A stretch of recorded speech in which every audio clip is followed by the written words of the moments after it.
All right. Hello, everybody. Welcome to Free China Pod, episode 16. 16? Oh. 16, dog. We did 2 or 3 quote unquote in studio last time you were here. So I thought we did getting up there. 1.5, maybe. I didn't know we did 3. Well, I haven't, as of the recording of this podcast, I haven't posted 14 yet. I think. So that one's really good. I think people are going to like that one because Abby talked a decent amount for the first half of that one. 13 was really good to start, but then we just start, we get more exhausted and start... Yeah, that's true. It's true. But it was good. There's some real good parts on that. Yeah, I would agree with that. Lots of good parts. I was going to ask you, just because I saw this is like a random piece of news, not news, actually, is a random thing that Abby told me the other day. And I didn't know about it. But do you know about Taiwan's capital punishment system?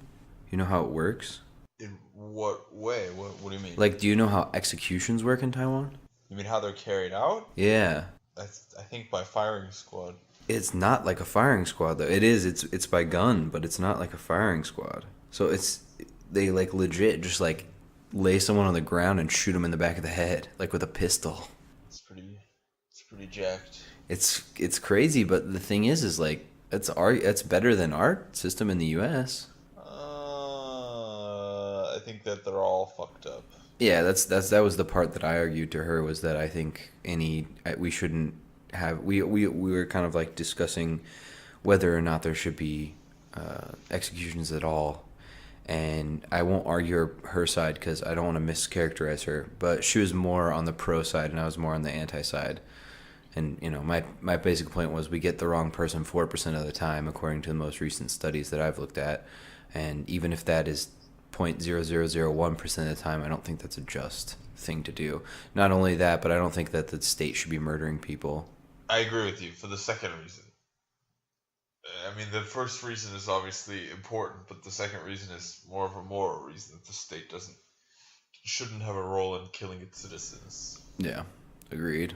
Those are my two main reasons why, if anyone says, "Oh well, what about capital punishment?" That's what I would say, is that there shouldn't be any. That's not. A lot of people don't like don't like that idea because they want some sort of retribution.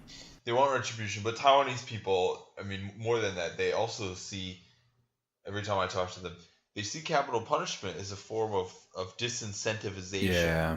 For people to commit murders. But it's statistically and factually, it's not the case. Most murders are just committed in passion by family members. Yeah, absolutely. And having capital punishment or not having capital punishment actually doesn't affect the murder rate nearly at all. The countries with some of the lowest murder rates are, by and large, countries without capital punishment. Yeah, that's right. You do a lot more to affect the murder rate by raising the standard of living for the people in your country than you will for making some sort of harsh punishment. And also treating, because there are warning signs for people who are going to commit murder. It's usually in situations that have become violent to begin with. So if you stop low-level violence, you can usually, to some extent, prevent murder. So things like domestic abuse. Yeah, nip it in the bud, so to speak. Exactly. Not only domestic abuse, but street fighting, violence in schools. I mean, there's a source to all this violence spiraling out of control to the point where it gets to become murder. Yeah, for sure. Yeah, I listened to a few like serial killer podcasts, namely Last Podcast on the Left, which is really good, and like it's pretty funny too, for as funny as a serial killer podcast. They do other stuff too. They do cults and stuff too, but they like do a good job of like doing 2 or 3 part episodes, so you get this person's whole background, and that's the main thing that comes up is no one just like starts their career of violence with a murder. It slowly ramps up from abusing animals or getting in fights and or rape or sexual assault or spousal abuse, things like that. It's definitely a thing that ramps up, and some people ramp up faster than others, but it's definitely not. It doesn't start from 0 and go straight to 100. I agree. So I think that it's an excuse. It's an excuse after the fact, but it's not a reason to maintain capital punishment. Yeah, 100%. It's incentive thing. If prison or punishment disincentivized crime entirely, then there wouldn't be any crime. So Yeah. it's, I Yeah, mean, you could make the death penalty for everything and there would be zero crime. I mean that's not even the case, man. Okay, look at countries that have the death penalty or life imprisonment for drug penalties, and look how much drug trafficking they still have. No. I'm agreeing with you. I'm saying if harsh punishments deterred crime, then by that logic, you should just make the death penalty for everything, and no one would do anything. But I'm agreeing with you that I don't think that disincentivizes anyone from doing things like that. I think it's a false dichotomy. Yeah. Yeah, I mean, to your drug point thing, we have super harsh drug laws in the U.S. In some places, it's getting better for things like quote unquote soft drugs like marijuana, but still pretty harsh sentences, and people still routinely commit drug crimes, especially trafficking and things like that, because there's money to be made off of it, and because it's a black market. I'd like to talk to. I'd like to have an opposing viewpoint. Try and talk to Abby about this maybe at some point. Yeah, I don't know if she. Yeah, that'd be interesting to talk to her about it, see what she thinks. I thought she was gonna come pod with us tonight, but I think she had to babysit her. Her baby. Yeah, her baby. Yeah, her nephews or whatever. But whatever. We'll get her on here soon enough. Hopefully, she seems like she's getting more willing to talk. Hopefully, everyone needs to. Well, I guess no one will hear this before they hear 14 or even 15. But in the future, people gotta encourage her to talk more, and that they like hearing her opinions and things like that. So gotta keep her, push her to talk more, because she adds a lot to the conversation. It's really fun when she's like involved, but after 30-45 minutes, a lot of times she starts getting distracted or tired or whatever it is. It's because probably we monopolize the conversation. It's hard for her to keep up to some extent. Yeah, and part of that is because it's her second language, even though her English is obviously really good. Like, she's an English teacher. Her English is really good. But I think, yeah, we do probably monopolize some of the speaking, and part of that is also because I think she's, just to one degree or another, yeah, we antagonize her a little bit. Some of that's... No, I mean, she's on the opposite side of us on half the issues, so... Yeah, that's true. And also, there's that, and then there's also just that I don't think she's like as mired in politics and you know, wonkiness as probably both of us are, you know. Yeah, well, I don't know. She seems to have deep opinions on certain topics, but I mean, all those things together. I think especially the 2-on-1, not in her native language. Yeah, it's true. I mean, there's things like I mean, when Kim was on, again, you still have the language barrier thing, but they were both more on sides of those referendum things. Than they were kind of teaming up against us, but we still didn't get a whole lot of discussion or pushback on a lot of those issues. Speaking of, by the time this comes out, everyone needs to go read Ari's, at this point, most recent article, which I haven't published yet, but I'll publish tomorrow, which will probably be like days before this comes out. Basically discussing why the Taiwanese Olympic team should go under Taiwan instead of what they currently go under, which is Chinese Taipei. Yes, disgusting. Disgusting. I haven't read that article yet, actually. I read the previous one you posted, which I thought was really good, which is another one people should check out, which is about the trade war and why the trade war is a good thing. And we've had a lot of those discussions on the pod, but that one was bang bang der. I like that a lot. Thank you. This one is long. I did a lot of research basically to show why the IOC is a corrupt piece of garbage organization run by corrupt people for corrupt people, and I think it just drives home the point that everything the IOC does is about money. So their support of China is not surprising considering how much money they get from China. You know, if China's like, well, you know, we're not going to broadcast the Olympics this year because you're doing things that are contrary to our viewpoint. I mean, the IOC would bend over backwards to get bent over backwards by the Chinese. Yeah, for sure. I mean, that's how most sporting events are generally at least to one degree or another, corrupt. So Yeah, I mean, look at FIFA. Look at all but the IOC. I mean, you can read the article. It's just an organization that's just been mired in corruption for the last several decades, man. From what I can tell, basically since the 1980s, 1970s, it's just been a bunch of like, metropolitan rich guys using this organization to enrich themselves further. yeah, it sounds like some standard corruption stuff, which doesn't really surprise me at It's all. really bad, man. Everything that they do. I mean, the bidding process is the biggest one. Where they.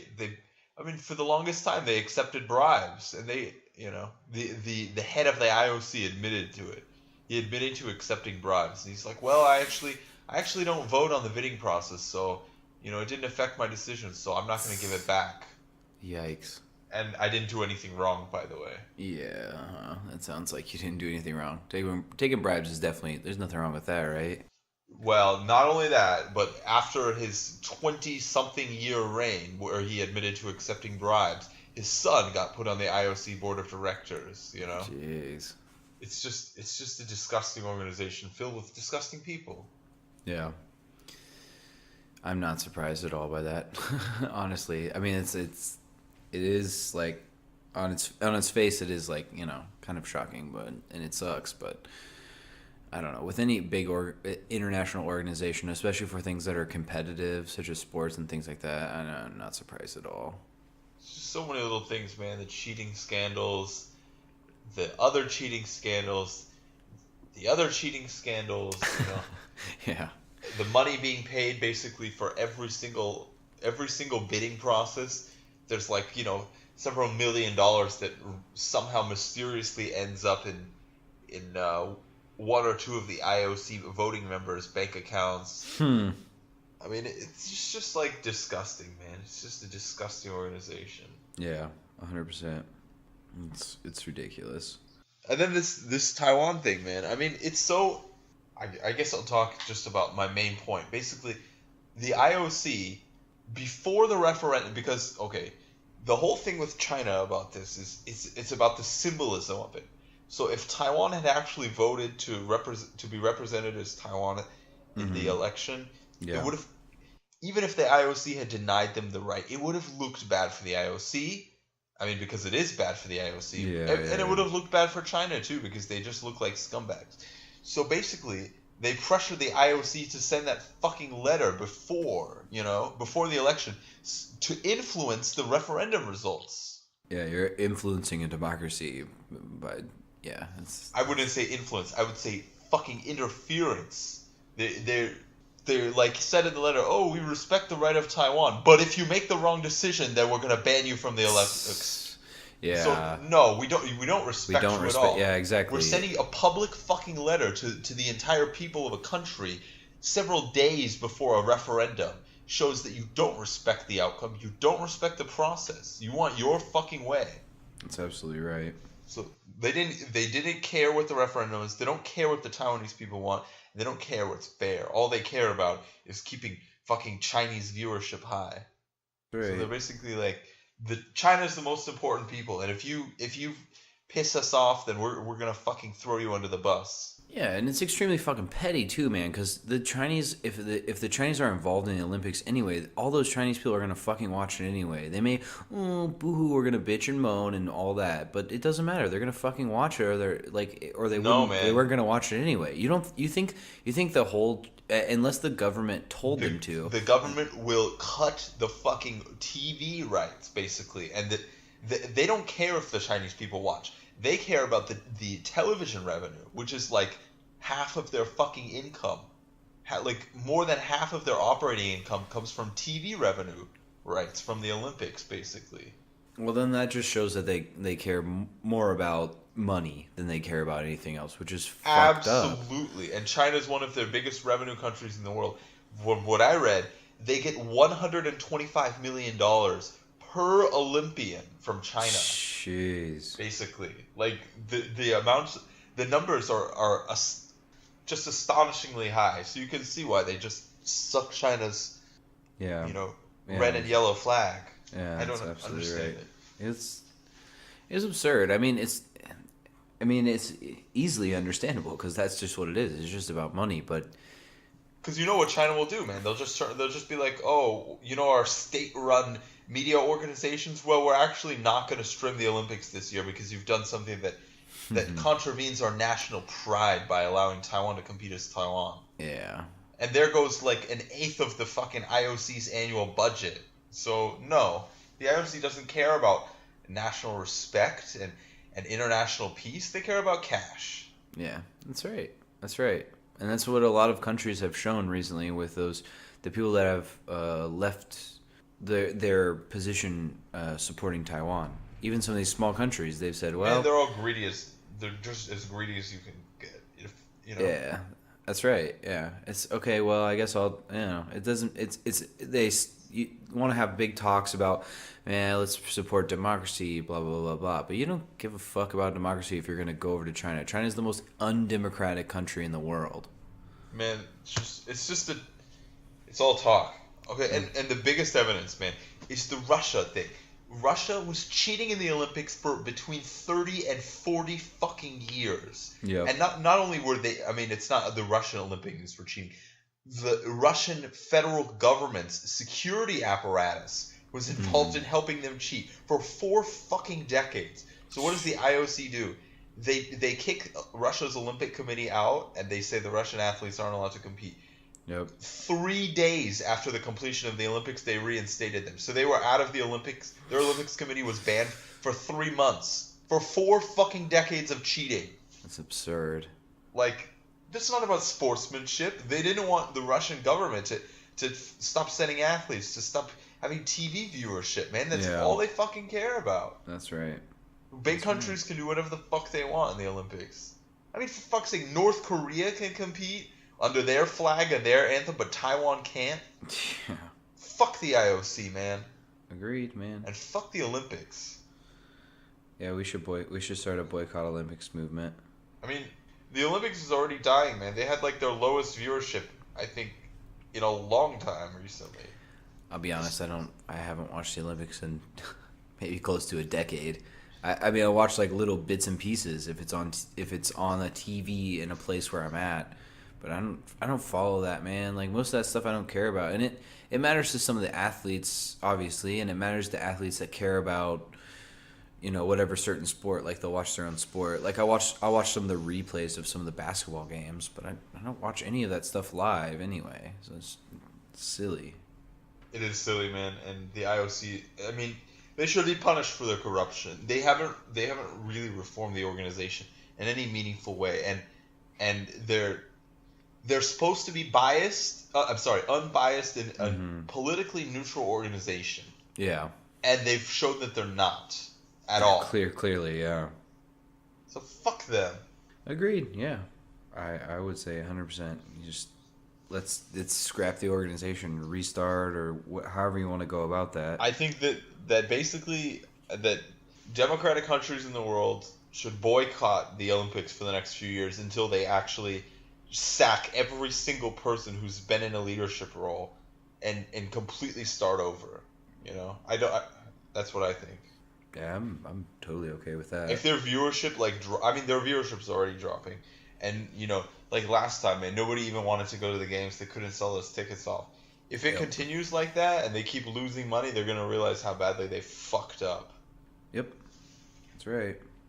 That's the thing is I hope they do that. I hope they realize that. But well, it's unfortunate because the organization itself, from their official budget, a lot of it does go to like helping sports programs in developing countries, and I definitely I sympathize with that cause, but I think the organization itself, they've lost their way. Yeah. Okay, another thing, the bidding process, man, that they're so greedy and selective. For so long, man, all these countries were just like begging them to host it, and I mean, for this last cycle in 2017, it dropped to 2 cities, man. They went from like 12 or 13 or whatever. I don't remember the number. Basically, all the cities dropped out, and they only had 2 left. So it was down to LA and Paris. So for the first time ever, instead of having it like every 4 years, they're just like, okay, LA, you take 24, and Paris, you take 28. That way we won't have to do this again and humiliate ourselves. Yikes. Because nobody wants it anymore, man. All these countries lose money on it Oh because yeah, the IFC is so greedy. yeah, that's right. I think There's, I wouldn't. I don't know this. I don't actually have any of the information, but I would say likely that the whole World Cup thing is going to get to a similar point too. Unless you can find a new way to monetize it, because less and less people look at TV news, man. No one's watching fucking TV news anymore. Most of these things are kept afloat by, and they're operating at a loss.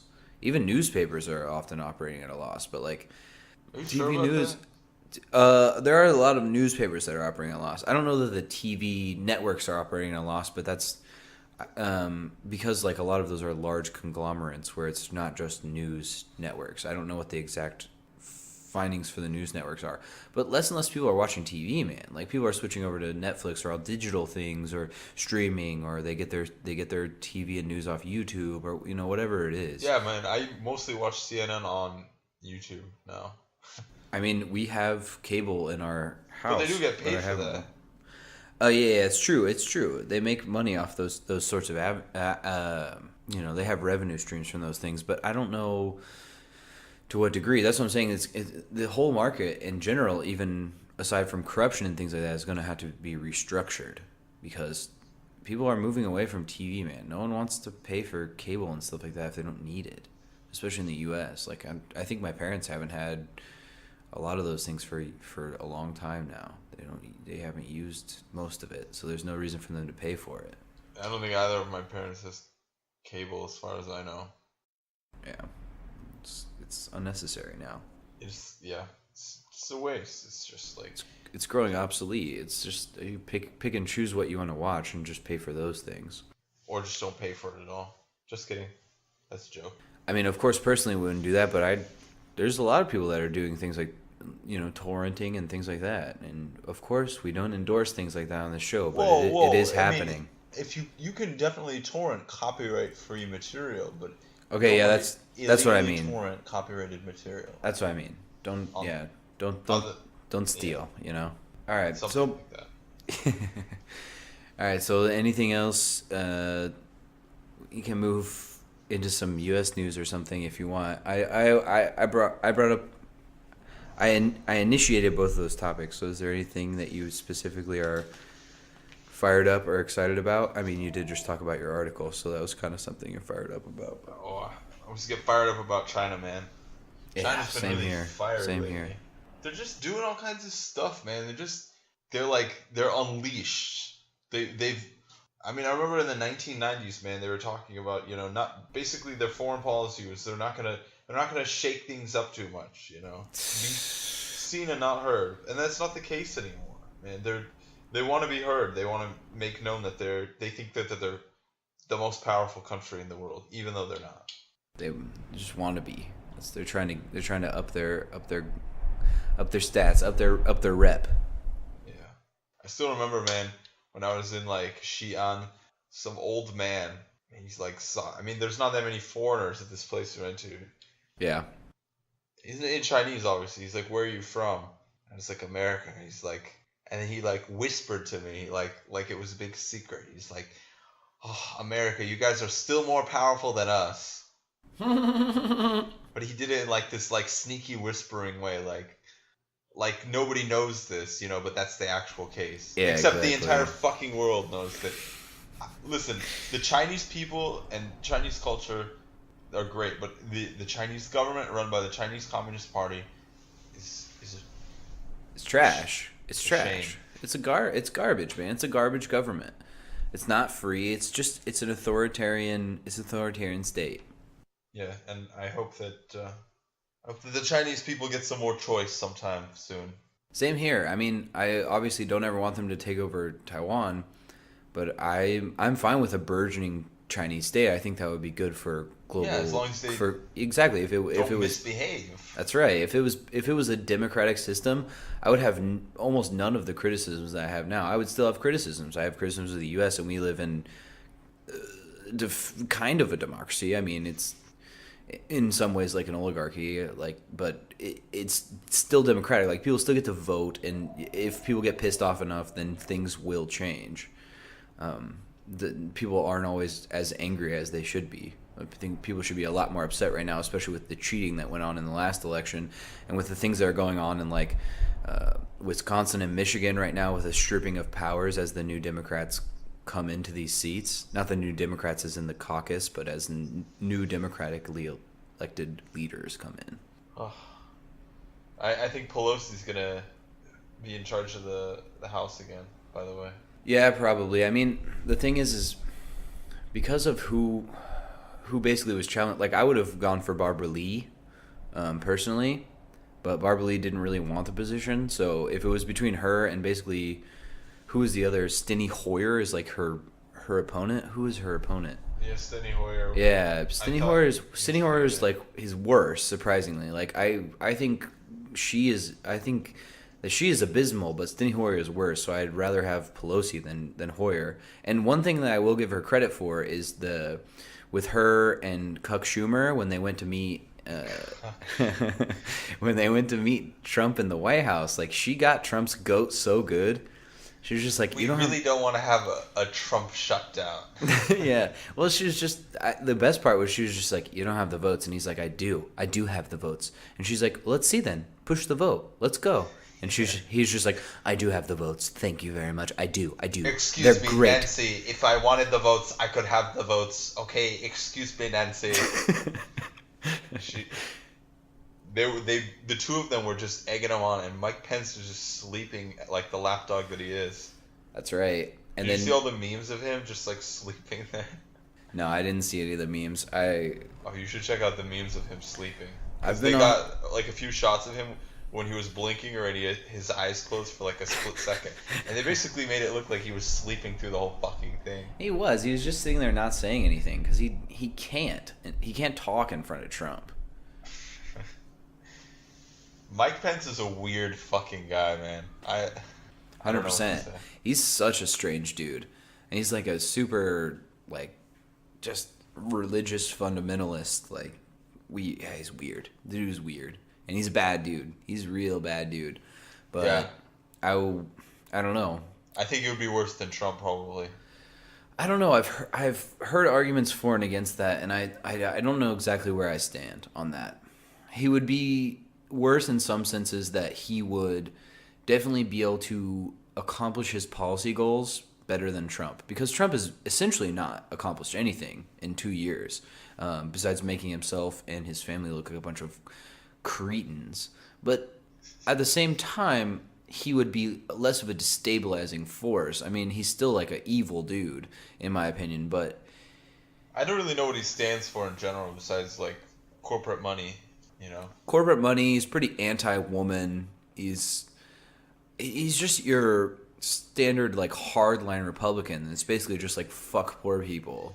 Yeah, but okay, so the Republican issues, because I agree with you like on some of these things, but as far as anti-women, I mean they're both gonna end up picking probably similar Supreme Court nominees, stuff like that.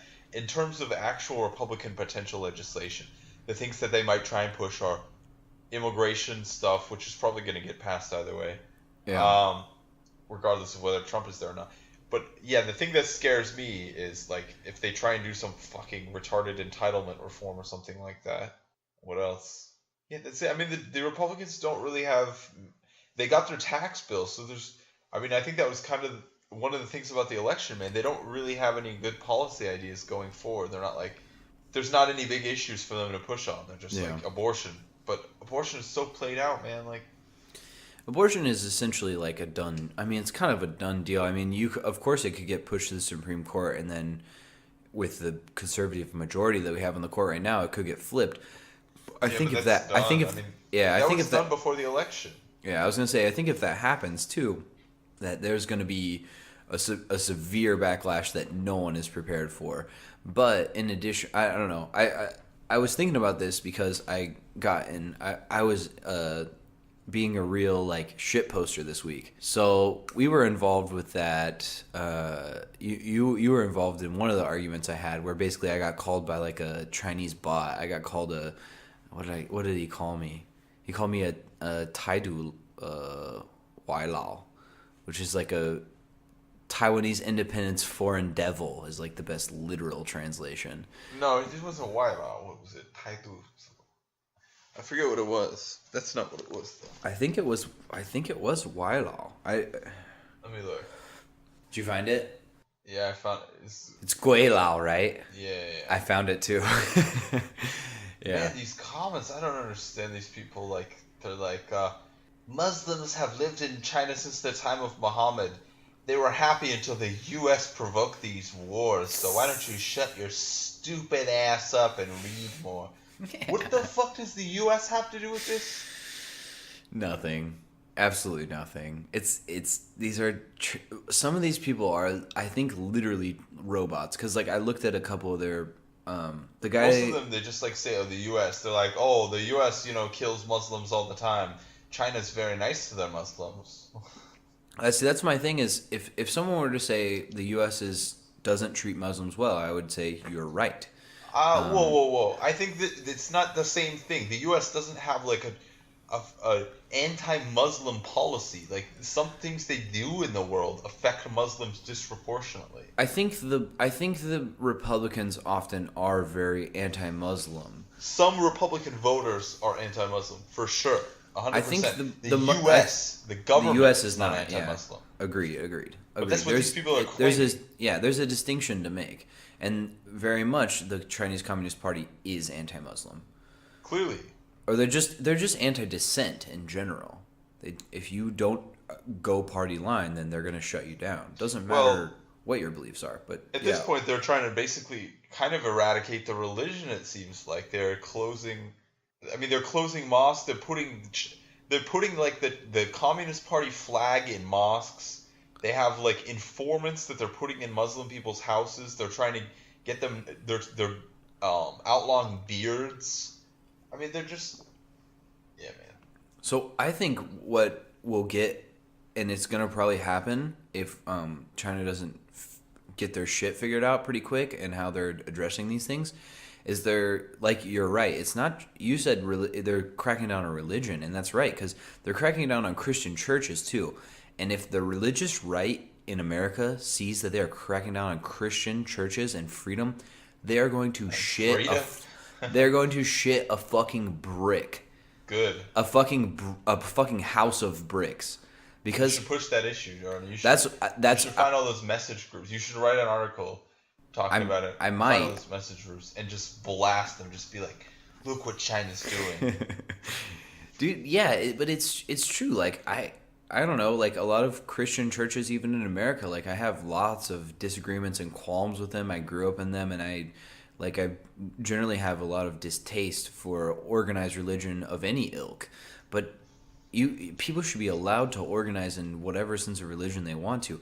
And one of the churches in Beijing, apparently, what was happening is they were saying, we're going to put facial recognition cameras on your pulpit and like basically monitor all your congregants from inside your church. It's like, that's absolutely absurd. And like, I guess the church didn't comply, so they're like trying to shut it down. So it's absurd, but it's good, man. It's good for the message, because Americans are going to lose it once they start figuring out this stuff. It's good. I mean, it's hard. Okay. Maybe we should stop talking about China for a while. All right, we can pivot a little bit. Maybe I will write an article about that, so you guys keep informed. I'll definitely start shit posting about it, because that would be great. I'm in that. Write an article. I had an argument about abortion and stuff this week, so I was all up on the Facebooks just arguing with like people that had no idea what was going on. And also, you destroyed Chinese bots this week, so there's like a lot of stuff that happened since I think we recorded last. I don't know if we talked about Cohen getting arrested on the last one. You mean sentenced? Oh yeah. Okay, yeah, that's right. Getting sentenced. Yeah, I was listening to the podcast 13 today. That means that he's definitely not going to be able to run on the Democratic ticket in 2020. I'm kind of disappointed. It's so sad, right? It's so unfortunate. I think he was like the black, what do you call it? The black horse. He just would have come Dark out horse, there. dark horse. The dark horse. Don't be stolen racist, the Ari. ticket. It's the colors. I'm just kidding. I'm just kidding. Hey man, he could have been the first Jewish president. I hope fucking Bernie Sanders is the first Jewish president in 2020. Oh. Which brings Now me. we know it's not going to be Michael Cohen. That's right. So it's down to one Jewish man. Cohen 2024. He should be out by then. So as long He as he will doesn't, be. as long as he 3 doesn't. years. Well, you never know. He might like try to establish dominance and start a prison gang and like stab somebody or something. But but so speaking of that, we talked about that video that I sent you today about what people are picking. Who was it? It was Harry Eaton, I think, who's picking Harry his. Enton. Is that his name? Anton. Enton. It's spelled E, so I would say. Yeah, Enton. Like E-N-T-O-N, right? It's spelled E-N-T-E-N. Enton. Enton. Yeah. Okay. Antenaman. In Tiananmen Square. So basically, his whole thing, like he talked about, he ranked like the Democratic prospects, and it's just a complete joke. Yeah, I wouldn't listen to all these pollsters and gagsters. You never know, man. So like, what did he say? He said that. What he didn't say is that Trump was going to win the election in 2016. So I think that nobody should listen to anything that Harry Ant-Man has to say.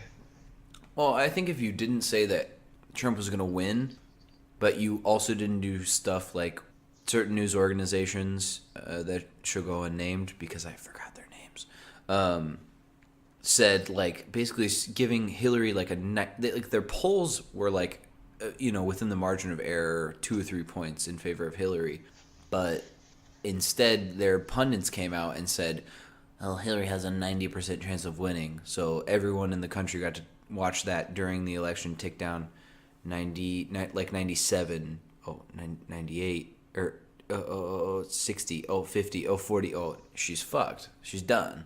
She lost. So it's just absurd. Anyone that gave her anywhere outside of the margin of error, maybe 2 or 3 points, they have no business ever going on TV again. You should be ashamed, and you should just retire. Find a different career, like go work at McDonald's, because like you clearly don't know what the fuck you're talking about. I don't know if I'd be that harsh, but Stop talking about. I don't know. Don't talk about polls anymore. Don't act like you can interpret polls. It upsets me because they have such a strong establishment bias. It's just like, all right, man. Yeah, your bias is showing. Like everyone sees that you. Your bias is showing. Your bias is showing. You clearly have yeah. You like Hillary a lot. I was going to use another analogy, but you like Hillary too much, and you love establishment Dems, but that's not the way the country's going. Like. That's not the way we're headed. We're headed, Bernie 2020, baby. Populist left. That's where the country is going. Populist left. If they screw him out of a fucking another election, I hope there's riots all over the U.S. Oh, well, I remember. Let me tell you some interesting facts about the referendum. So I was reading some polling data on the Taiwan referendums this time. Uh-huh. So basically, they don't. This isn't based on exit polling data. Basically, what they did is they took the districts data, and then they took the demographics of the specific districts. So if a district was like mostly old people, then they would associate with old people. If a district was mostly female, blah blah blah blah blah. So anyway, they had like the associations gathered for how people supported these different referendums. So. Okay, first one for gay marriage was pretty interesting. The gay marriage one, basically, old people, like over 60, were more supportive than the general population. Really? Of the gay marriage. And honestly, so it's really hard because the gay marriage referendum in Taiwan was basically, it's like a double negative, okay, if you didn't support it. Okay. So the bill was to enshrine marriage in the civil code as only between a man and a woman. So by supporting it, you're anti-gay marriage. So old people supported it less than the general population, which means they were generally more supportive in favor, of Gay marriage. gay people's right, whatever, to be defined in the civil code as being married. Uh-huh. Anyways, and Yeah. also, so the people who voted against it were women, which is surprising. And I think That's also, weird. I think old people and highly educated people were in support, and then women were against it. Also, Hakka people and mainlanders tended to be against it. One, why are mainlanders voting in Taiwanese When elections? I say mainlander, like Waishengren, like people. Oh, okay. Yeah, that's how. Well, explain why Shangren for the audience. Okay, it doesn't mean people. It means people who basically have been in whose ancestors came in the aftermath of the Chinese Civil War. So they're not okay. Taiwan demographically is split between people who mostly came from Minnan and like Guangdong, so southern China, in the several hundred years of Taiwanese history prior to the Japanese occupation. So the people who came before generally split up into Hakka people and Minnan people. Okay. And then everyone who came after the Civil War, mostly soldiers and some of their families, came from various regions of China and were less culturally connected to the old southern Chinese stuff, are generally referred to as mainlanders. Just in this sense, meaning that they came from the mainland after the Chinese Civil War, and their Yeah. connection to Taiwan is less historically deep, only going back to probably the 1940s and 50s. Not people who are like first generation mainlanders. That's not what it means. Yeah, exactly. Okay. And not only that, the people who supported the Olympics, the Taiwan that Taiwan would compete as Taiwan in the Olympics, also tended to be over 60 years old. So young people and older people and middle-aged people basically were not supportive of any changes to the status quo. They're just being scared. Yeah. I don't know. I don't know like how I feel. I don't know how to interpret that. I mean, it's a little disheartening because that means that like as opposed to like the US where like most of the very right-wing conservative people are like a little bit older, like you look at the Fox News demographic, it's like the average Fox News viewer is like 68 years old or something. It's Yeah. like that is more heartening because it's like, to put it pretty bluntly, like you just wait for those people to die off, and then theoretically your country gets much more progressive, for lack of a better term. But when you look at Taiwan, well, then that means you basically have to wait. You lose one generation, and then maybe it's like much more of a battle, and then you have to wait for that generation to die off. So you have to wait maybe 20, 30 years for that to start to even out again. From the polling that I was reading, not that long ago, basically, the support for gay marriage being legalized in Taiwan was hovering right around 50%.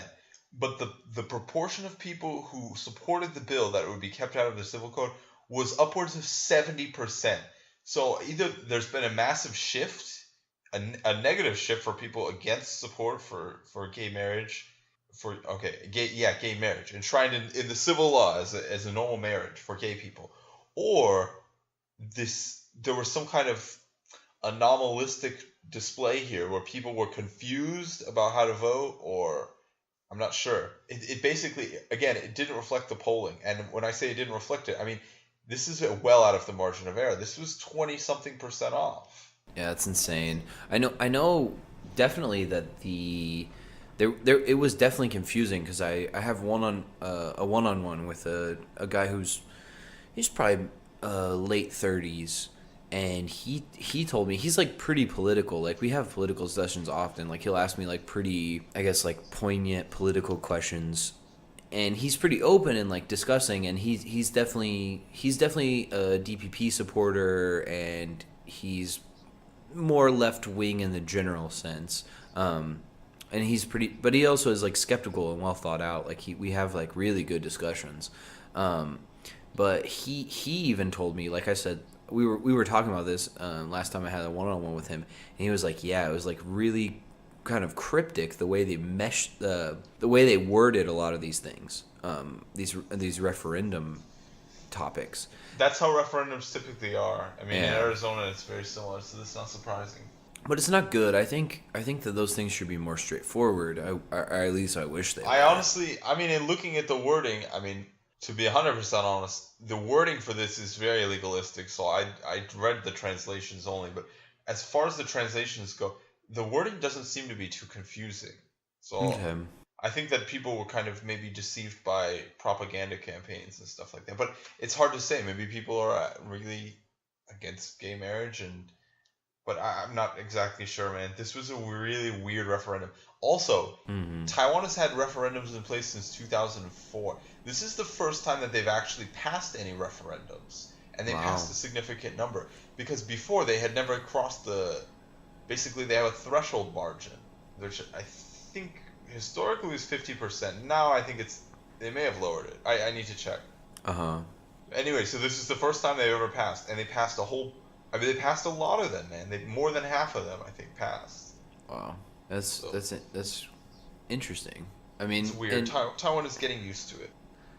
yeah, I mean, and that's good. I think there should be more referendums. Referendums are a very democratic tool, I think. As long as they're kept in s- excuse me, as long as they're kept in some sort of check. Exactly. There's a lot of questions from theorists about whether it represents this kind of majoritarianism that's a little bit too extreme and too pure, that it allows like the old from Alexis de Tocqueville, like tyranny of the majority to kind of get Yeah. unleashed. Yeah, for sure. I mean, But what I would that's why you have a say, constitution. yeah, exactly. That's what I would say is that there should be things that are enshrined in the Constitution that are not up for debate. So when you have because if we had referendums back in the U.S., for instance, in the 1950s and 60s or 40s, 50s, and early 60s, maybe there could have been, because the white people had like a strong majority, obviously, and voter disenfranchisement was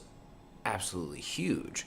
They could have passed things that basically said, like, black people aren't citizens or black people don't have the right to vote, things like that. But that's why you have those sort of things that says, okay, so this is in the Constitution, this is off of the table. You don't get On to the vote other on hand, this. minorities. Okay, so I read some research recently on it. Minorities do tend to suffer, at least from getting, if they have if majorities have a preference point on certain issues, and it goes against whatever the majority white population, they tend to lose on it, obviously. So things that are not particularly popular, certain affirmative action bills, they tend to lose on when they're put up. Affirmative action, obviously, is not enshrined by the Constitution. Things about um, discrimination in housing, things about like social services for immigrants, especially social services for illegal immigrants. Yeah. Um, those kinds of things they tend to lose. So there are questions of whether it's overly majoritarian, but Yeah, I would say that those are conversations we need to have. But I think well, referendums on as a whole generally lean towards a good thing. I mean, I agree with you. I think that yeah, the idea is that like what you have a representative government kind of forming a barrier between the people and the laws, so that the hmm, people can't be overly reactive. But the fact is that I mean we elect these people basically on the same ballot that we do the referendums every 2 years, so yep. they're not really that far separated anyways. So I'm not sure they'd probably pass similar bills if they had the chance. Yeah, the thing is some of that stuff is, of course, like passing a bill is much slower than if you just pass a referendum. Passing a bill is faster because you just do it during the legislative section. You don't have to wait for 2 years. Yeah, yeah. I mean, I get that point, but I feel like in a lot of cases, these things get dragged out for long periods of times, and there's a lot of pork and things like that. You have pork barrel spending. You have these things that are hidden in Are you other talking about? legislation. I mean, well, first of all, most of our initiative processes are in the state level where you have less pork and things like that. But I get what you're saying, and honestly, there's a gap. I mean, you look at okay, for instance, let's take my state, Arizona. I don't know the exact statistics, but I think I remember that the majority of, let me put it a different way, because I know that's not the case. The majority of the United States supports decriminalization of marijuana, right? But Absolutely, but yeah, 100%. but the a government. majority is in favor of like legalization totally, or at least decriminalization. The majority is in favor of lots of progressive things that the Congress could implement into bills, but they don't do so because it's not in their immediate interest. They're busy doing whatever the hell they do. Yeah. So Yeah. this is a concept called uh, constituent congruence, where basically the legislatures will kind of will display some kind of congruence. The bills that they pass, the issues they take up, will match their constituents, as opposed to passing whatever the hell they feel like passing, you know, and being on whatever side of the issues they feel like. You know what I mean? Or the parties feel like, as opposed to what their constituents feel like. So Are you saying that's on a local level? it's just a concept in general for legislatures. The thing I would argue against is like there are studies that show like basically that the Congress more favors like big business and things like that. Like they more in favor they vote more in favor of where their money comes from, such like big corporations, than they will where the people So that's come an in. example of this Congress being of no congruence with their constituency. Yeah. They don't vote congruently. So basically, I mean, there's also some research that shows that in states that have the initiative process, that have referendums, basically that the legislatures tend to vote closer to what their constituents actually want, Okay. just because of the pressure. Yeah, I could believe that, because then it's like, well, they're gonna vote for it anyway, so I might as well get out in front of this sort of thing and make everyone, make everyone proud, more or less, Exactly. So I guess that's the idea. So yeah, I agree with you in general. There are some questions about it, but yeah, I tend to be in favor of direct democracy too. Yeah, But yeah. I like direct democracy things, especially referendums. But yeah, I think we need to find some sort of. Yeah, we definitely have to have protections about some sorts of things when it comes to that. But yeah, it will be interesting. But speaking of, earlier, I guess I'm going to segue. Like we were talking a little bit about pork, but the whole Syria vote thing. Did you hear about what happened in the House? No. So basically, I think it was 12 Republicans came. So for anyone who's doesn't know, like we're obviously involved in Syria. We're not like it's not like we're like invading their country, but we support Saudi Arabia. So in light of the Khashoggi or Khashoggi, which is two different pronunciations on his name, the murder of Qasim. Okay, so because of the murder of Qasim G, Do you know who Qasim G is? No, He was like an old YouTuber. I don't really know almost any YouTubers, I liked him. He was funny. but anyway, so like basically because of the murder of Khashoggi, which is what I'm going to call him from now on, because I don't know, I don't speak. You don't like Qasim G? Fine. Okay. All right, fine. Okay, fine. We'll go with Qasim G. So because Qasim G was murdered, and the CIA now and like basically all everyone that's not Donald Trump and his sycophants admit that like it was MBS and the Saudi regime that called for the hit and decided to like hit the audio tapes like are basically out. Like I haven't listened to them, but I've read some transcripts of them, and it's fucking horrifying. Like basically him just like screaming for his life, and then like him just like screaming like to basically just like his death scream basically, and then after that on the transcripts is just basically like bone saw sounds. So because of his murder and the way that it was done, that was so blatant, you have a lot of people, even Republicans now, such as like Lindsey Graham and stuff like that, who are despicable individuals, coming out against our funding of the Saudi regime, which is nice to see. So basically, you had the votes in the Senate, but in the House, there was inside of a farm bill was placed like a thing basically that said like we can't vote on the to take our support for the Saudi regime out until 2025, I think it was. So basically, it's just like got passed under the cover of night. Like the passage was like By who? It was like basically 206 to 203, I think. Yeah, it was 206 to 203. All right, so I'll read some of this article. There's an article in Newsweek.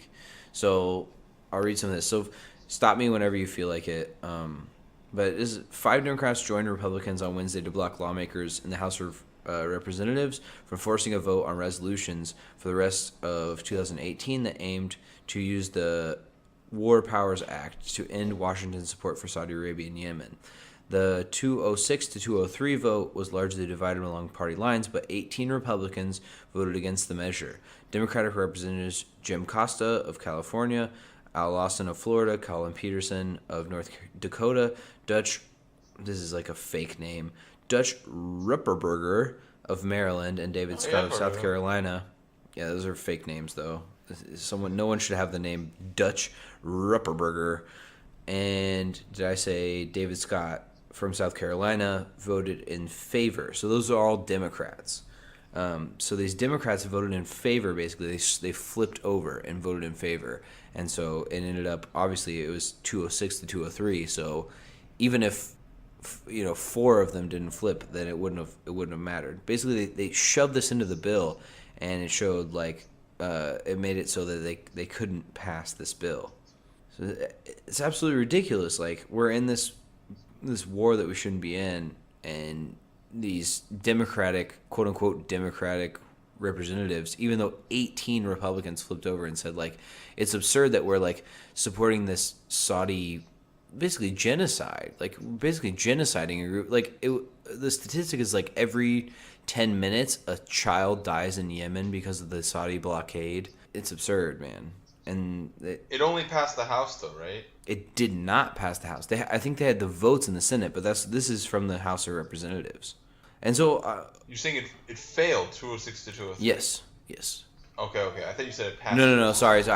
What I was trying to say is they had I don't know if I misspoke, but they had the votes in the Senate, but in the House it did not pass because they passed another resolution basically within, like, stuffed.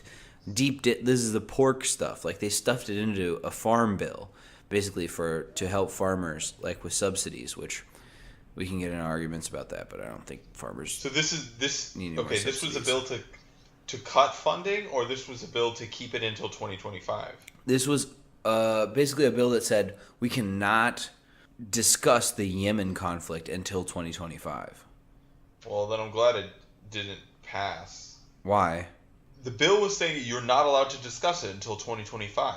So you want us to stay in Yemen until 2025? No, you're saying the bill said that we're not allowed to discuss it until 2025. It means, so the bill didn't pass. So No, it did pass. I'm saying the bill. So it was a farm bill, and in it they said that we cannot. It didn't pass. No, it did pass. How are we? It didn't pass. Did I? Okay, if I said it didn't pass, I'm sorry. You said it lost 206 to 203. No. I'm okay. Maybe I said it lost, but what I meant to say was, like, the idea of democracy lost, because, like, we basically the bill passed. The bill passed. Okay. So anyway, the bill passed with this thing that said we cannot deal with this crisis until 2025. So I don't know exactly what's going to happen because of that, but, like. So one of the guys that voted on this whole thing, I'll give you what he said about it, because I think it's pretty enlightening about, maybe he got tricked, I don't know what happened. But are you sure they have the votes in the Senate? From every report I've heard from multiple sources that they had the votes. Because there was multiple Republicans that came over the aisle and said, yeah, let's get out of here. I'll send you some articles after this. Or maybe in a second here. But what I want to read for you, there's a Washington Post journalist named Jeff Stein. So he interviewed one of the people that voted against it, Colin Peterson of North Dakota, who's a Democrat from North Dakota. And so here's the transcript from this. He said, "Can you explain your vote on the Yemen resolution?" Peterson says, "Yeah, it didn't belong there." And then he says, "Why not? Couldn't you have just come back and done another vote?" And Peter says, "No, we worked for 2 years on this farm bill, and I'll be damned if I let anybody screw it up." He replies, "Do you have any thoughts about the war in Yemen?" And Peterson says, I don't know a damn thing about it, and it should be in there, and it didn't do anything anyway. And he says, what do you mean by that? And Peterson says, all it did was say that they couldn't have a vote or something.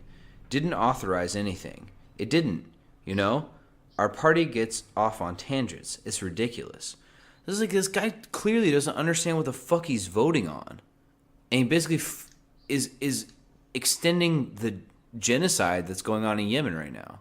It's just like, how do we have such fucking inept leaders, man? Yeah. Yeah, it's fucked up, man. Like, that's fine if you're going to vote on some shit that you can repeal the next year or something, but when it's a bunch of, like, children dying, like, I would challenge anyone who thinks that the Yemen conflict isn't, anyone who's listening that may think, maybe the Yemen thing is okay, even though I already said that, like, every 10 minutes a child dies. So if you're that, you're probably like a real sick individual and you think that's okay. But even if you think that, like, just Google Yemen and go to Google Images or Yahoo, or Ask Jeeves, whatever you're in favor of. Go image search that. Image search that shit, and you will see the most disgusting, heartbreaking pictures that you've ever seen in your life. I don't know. I don't have, there's no words that I have for that. So the fact that, like, we couldn't pass something just to stop funding to Saudi Arabia, who already showed that they don't give a fuck about freedom or democracy by killing a journalist and basically, like, not doing anything about it, it makes me lose my faith in humanity a little bit. Because brown people as people anyway, so. It doesn't surprise me, man. Donald Trump used views foreign policy as instrumental and transactional. So maybe, I don't know. When you look at the things with, like, the Central Park Five, he seems pretty racist, man. I don't think he thinks of things so racially. I think he doesn't care about anyone anywhere, regardless of their race. But I think he pretty much hates everybody. I think he hates women, probably. I definitely think he hates women too. I think he hates anyone who's not a white, powerful man. Just a powerful person, maybe. But I think he does have racist tendencies. But I think he'll in the most favorable case for him, you could say that he just uses race to promote his own agenda, I guess. I mean, you look at the Mexican thing and all that, but the whole border wall thing is kind of on its face like a racist thing, in my opinion. Why? That I don't. The border wall has been like an American Southern issue for the better part of 2 decades, and it's never really been a racial thing. It's been more like a Republican law and order thing.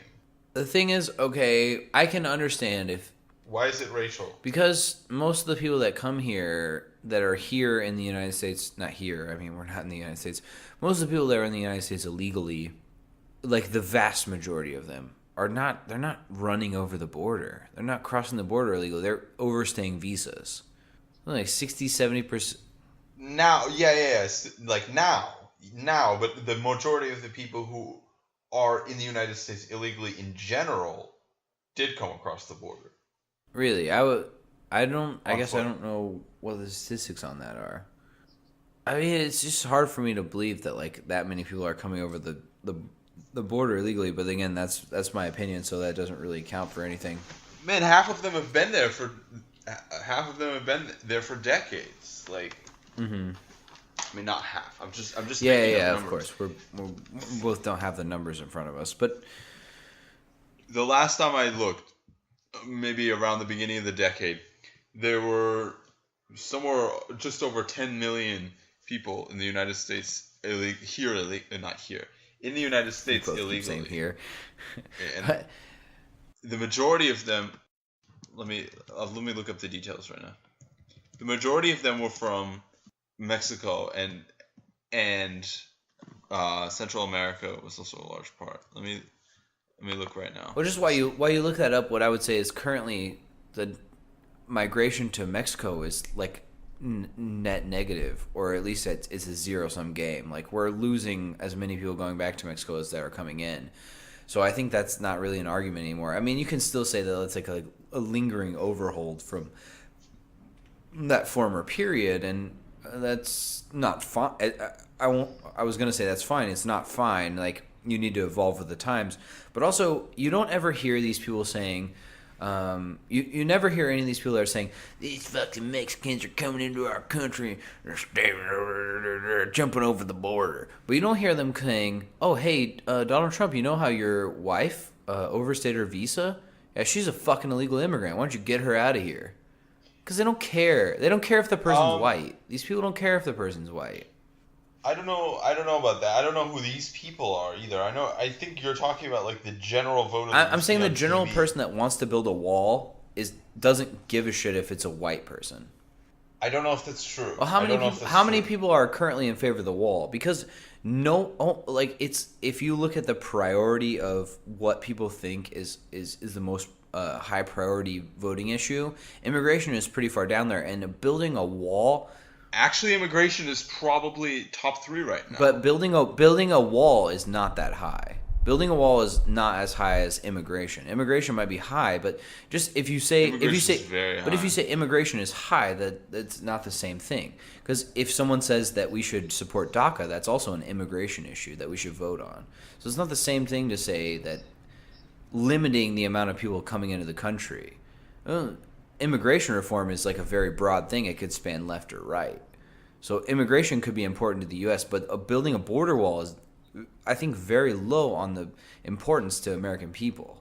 I think if you looked up polls about building a wall, it would be between 20 and 30% of people are in favor of building a wall. I think This is about 35%. Yeah, exactly. So it's nowhere close to even a majority of people that are like really in favor of building a wall, and even those people that are in favor of building a wall, I don't think that even maybe 50% of those people, maybe 75%, because if you're in favor of building a wall, you probably think that's an important issue.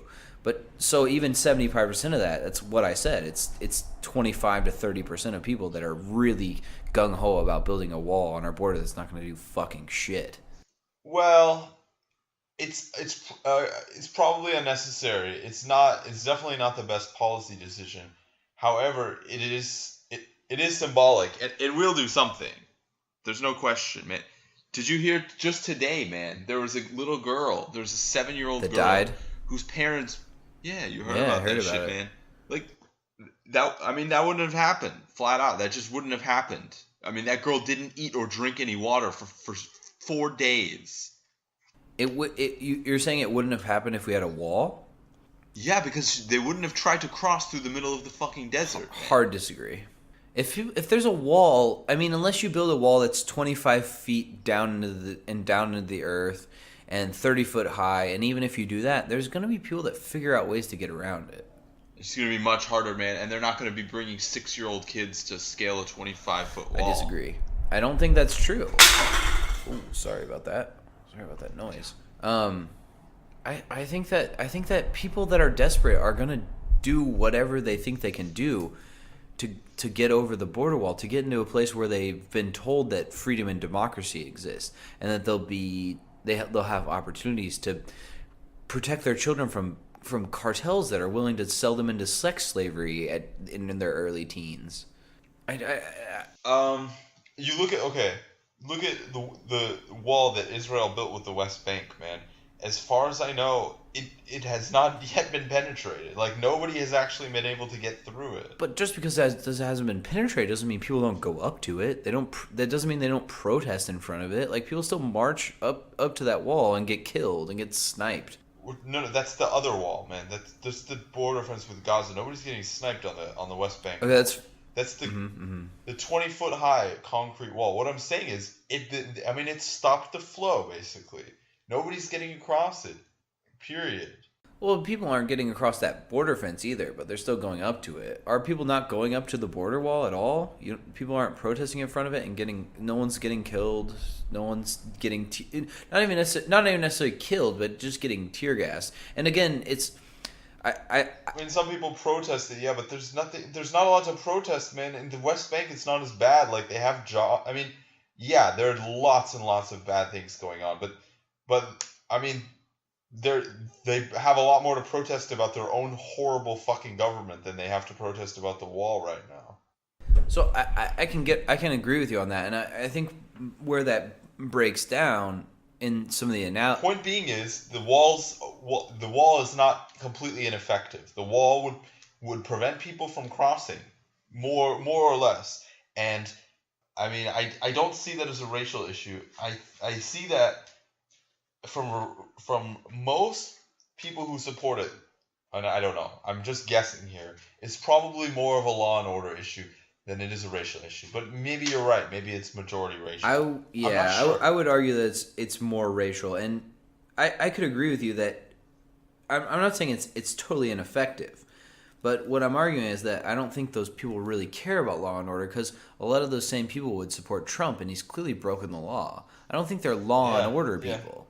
So I think it's a misnomer. And also another thing that I was going to say is that it's different because if you look at that wall on the other side of it, yeah, again, the people are fed up with the government, but people are fed up with governments in their own countries, but they're willing to march thousands of miles. Whereas the distance between Israel and these settlements are miles, not thousands of miles. They're tens of miles, maybe.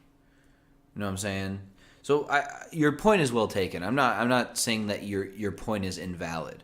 I'm just saying that it is a different situation, and so it's hard to also get in the minutiae. Like you're saying, it's difficult to say is that based on racial animosity, or is it based on like you said, is it based on law and order? I don't know. It'd be very, very hard to prove either one. Depends on the person, I would say. Yeah, for sure. But I think a lot of Trump's base supporters are the people that would support him no matter what. I think a lot of them are racist. I'm not sure. Yeah, I mean, it's a stretch, and that's my speculation. It's hard to pin down. It's my speculation. That's not based on like books and books of evidence, but that would be the way that I would lean, is that a lot of those people are racist. Yeah, how did we get to talking about the wall? I can't remember. I don't know. This is usually how it goes. We started talking about Syria and the Syrian vote, and then I don't know. Listeners, you can comment in our comment section and tell us how we got on this.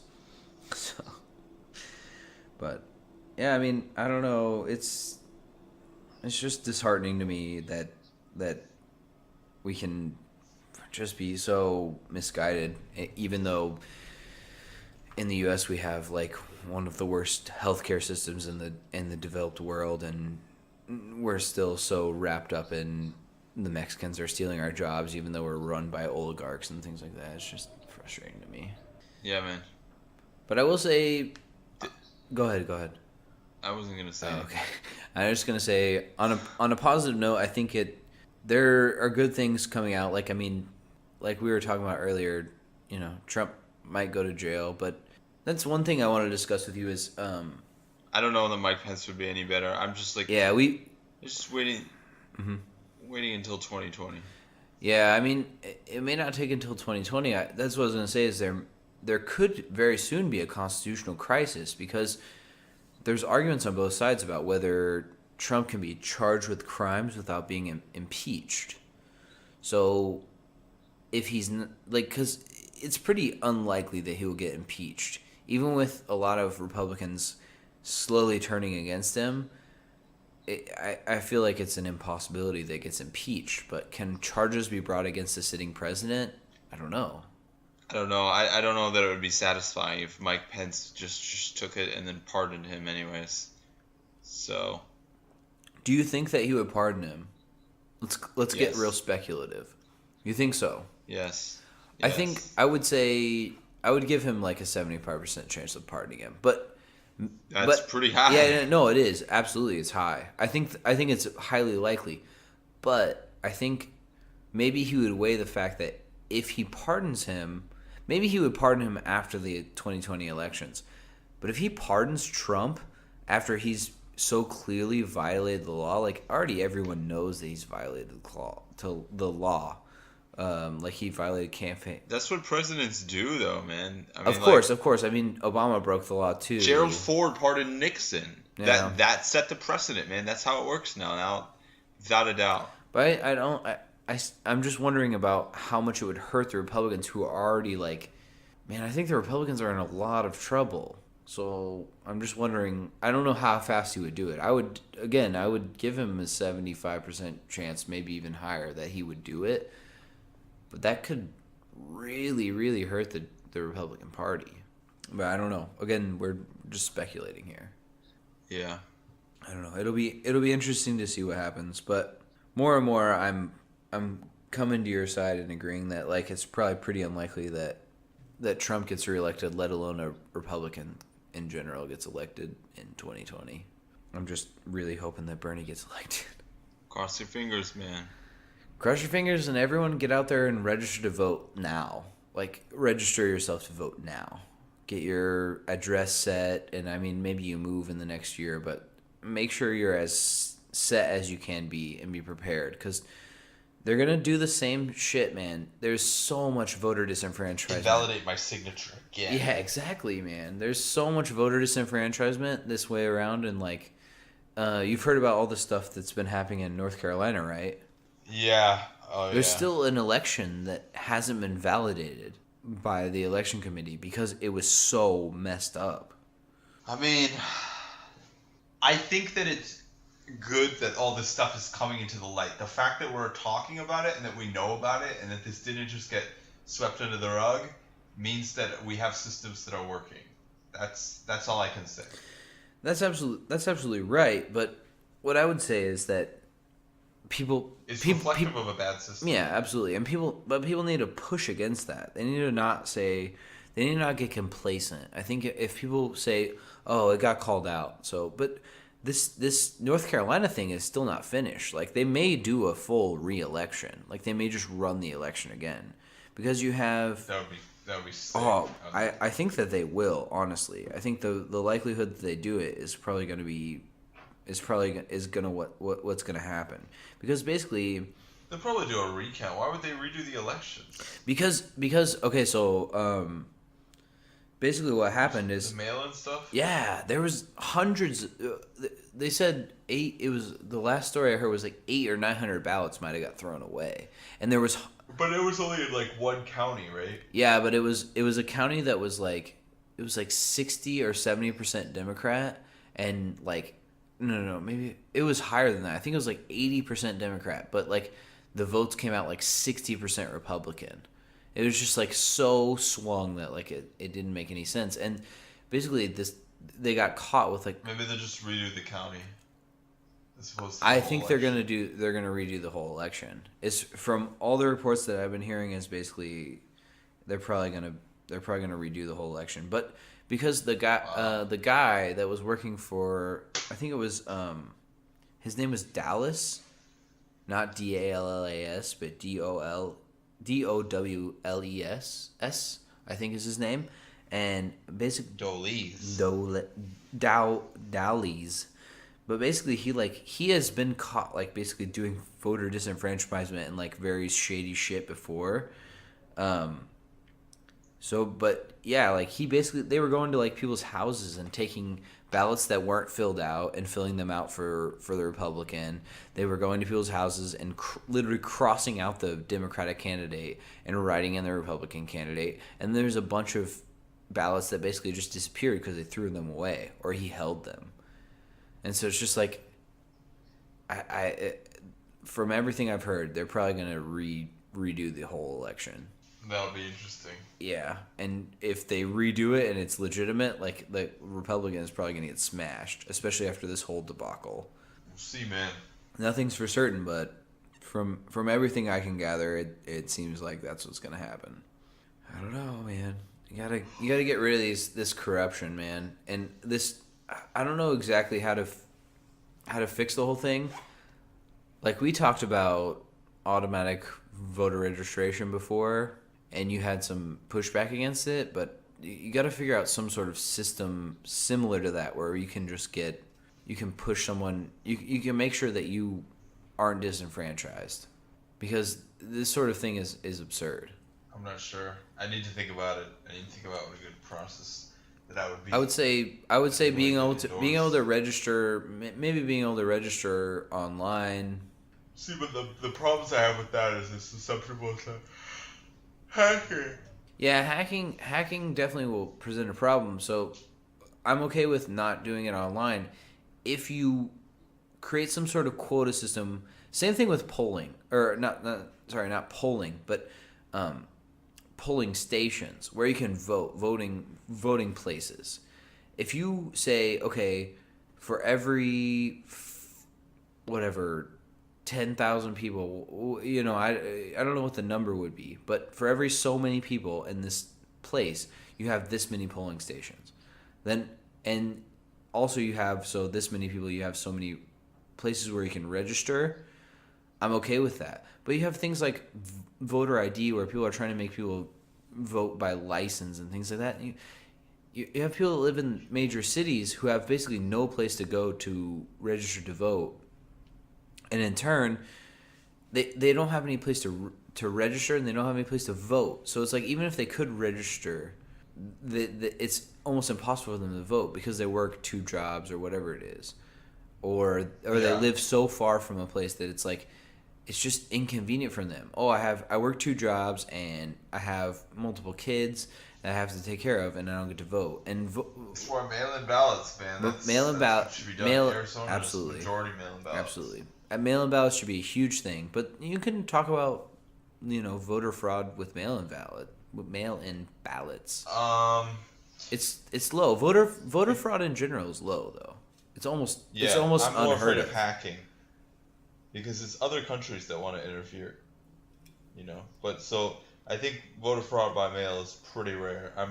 Voter fraud in general, yeah. Online is, I could agree with that. Voter fraud online could be a thing to watch out for, but voter fraud in person and by mail is almost doesn't happen. So I would agree with you. I mean, expand that and expand the ease at which you can register to vote, and stop these voter purges. I think there has to be some sort of national protocol for these sorts of purging of voters. Like, unless someone dies or changes states, I don't think you can do these. Like, you look at Georgia, like the dude, basically the Republican candidate purged millions of voters, and a majority of them were black and from the Democrats, like, group of people. It's not fair. Like, they're rigging elections legally, basically. It's like, it's bordering on illegality, but we don't have any sorts of rules or regulations that would prevent this sort of thing. So you have these people that are, first they're running as Secretary of State, and then next they're running for governor, and so basically they're controlling their own elections. So for the year before the election, it's a huge problem. You should have to recuse yourself. I would say you should have to recuse yourself at least a year before the election, and if not, then fucking tough shit. You want to be the governor in the next year, then you recuse yourself, and if not, then sorry, bud. Like, then you can rerun for Secretary of State, run one more year, and then you sit a year out, and then you whatever. But you cannot control your own election. It's absurd. It's totally undemocratic. 100%. So yeah, I don't know. Yo, I'm fading, man. We should probably. Yeah, I'm fading too, and I gotta get up tomorrow. So we'll call it a done deal on this one. Maybe we record one more this weekend or something. But anyway, all right. We appreciate everyone listening. Do the normal stuff, like, subscribe, comment. Really, like, rating us on iTunes and things like that is, like, super important. We get our name out to people, share, invite people to like the page, review our Facebook page. We're on all our social media stuff. You can add us, actually, if you want to. You can comment, obviously, on all of our social media posts, Facebook, Twitter, Instagram, but you can also email us at social@freechinapost.com. And aside from that, yeah, just share us with your friends. Let us know what you're thinking. I like to hear feedback. I've basically only heard positive feedback, which is, of course, good to hear, but it's also good to hear criticisms or people Hate. people. Yeah, I like to hear you hate us. No, but I would also like to hear people that have dissenting opinions, and if you really agree with us or you really dissent against us, maybe we'll have you on if you're a rational person. Like I have a couple people that I have lined up to come on the podcast. Sometimes it's just about scheduling. Scheduling is hard, especially if you live in the U.S. because right now between us and the Central Time Zone is like a 13-hour difference, so it's not super easy. But we'll figure it out. Yeah, just kind of hit us up. Let us know what you're thinking. You can listen again if you're finding this through whatever means. You can find us on YouTube, freechinapost.com, Free China Post on YouTube. You can find us at Free China Pod on almost all the podcast sites. Our Twitch is our Twitch Free China Post or Free China Pod? Free China Post, right? Free China. I think our Twitch is Free China Post, all one word. You can find us, basically if you have any podcast app, we should be under Free China Pod. But if you want to check any of it out, you can go to freechinapost.com and you can look at all of our pods are on there. We have a lot of good articles too. The articles that I mentioned earlier, the last two from Ari are really fucking good. I would really encourage people to read them. You haven't even read the newest. Okay, I haven't read the newest one, but everything you write is beautiful, babe.